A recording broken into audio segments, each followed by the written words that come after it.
আসল পরিচয় জানতে পেরেই নিজের আসল বাবা মাকে খুঁজতেই সেনগুপ্ত বাড়িতে হাজির হলো দুই যমজ বোন সুদীপা ও পরমা। হ্যাঁ বন্ধুরা, এমনটাই দেখতে পাবো আমরা অনুরাগের ছোঁয়া ধারাবাহিকের আগামী পর্বগুলোতে। নবীনপুরেই হিমাদ্রি বাবু সুদীপাকে আদিত্যর হাতে তুলে দেয়। আদিত্য সুদীপাকে বিয়ে করেই চৌধুরী বাড়িতে নিয়ে আসে। ভাগ্যের পরিহাসে দুই বোন চৌধুরী বাড়িতে বউ হয়ে আসে। প্রথমবারের মতো দীর্ঘ 22 বছর পর দুই বোন মুখোমুখি হয়। অজান্তে নিজেদের মধ্যে আলাদা রকমের একটা টান অনুভব করে দুই বোন। অতুলবাবু যখন সুদীপার কথা জানতে পারে তখনই সে সিদ্ধান্ত নেয় এবার তাদের দুই যমজ বোনকে আবারও সে এক করে দেবে।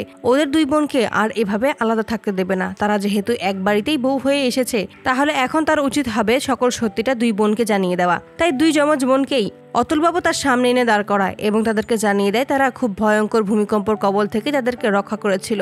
সুদীপা ও পরমা আসলে দুই যমজ বোন। ওই ভয়ঙ্কর ভূমিকম্প থেকেই যখন তাদেরকে উদ্ধার করা হয়, তারপরেই সেখান থেকে হিমাদ্রি বাবু ও অতুলবাবু তাদের দুই বোনকেই সেখান থেকে দত্তক নিয়েছিল। সমস্ত কিছু জানতে পেরেই দুই যমজ বোনকেই আঁকড়ে ধরে। তাই এবার দুই বোন সিদ্ধান্ত নেয় তারা এবার তাদের আসল বাবা মাকে খুঁজে বের করবে, তাদের আসল বাড়ি কোথায় সেটা খুঁজে বের করবে। তাই খুঁজতে খুঁজতে সেনগুপ্ত বাড়িতে চলে আসে দুই যমজ বোন। তো বন্ধুরা, তোমরা এটাই তো চাওয়ার জন্য এভাবেই আসল পরিচয় জানতে পেরে আসল বাবা মাকে খুঁজতেই যেন সেনগুপ্ত বাড়িতে ছুটে আসে দুই যমজ বোন, কমেন্টে জানাও। আর নিয়মিত আপডেট পেতে আমাদের চ্যানেলটি এক্ষুনি সাবস্ক্রাইব করে পাশে থাকো। ধন্যবাদ।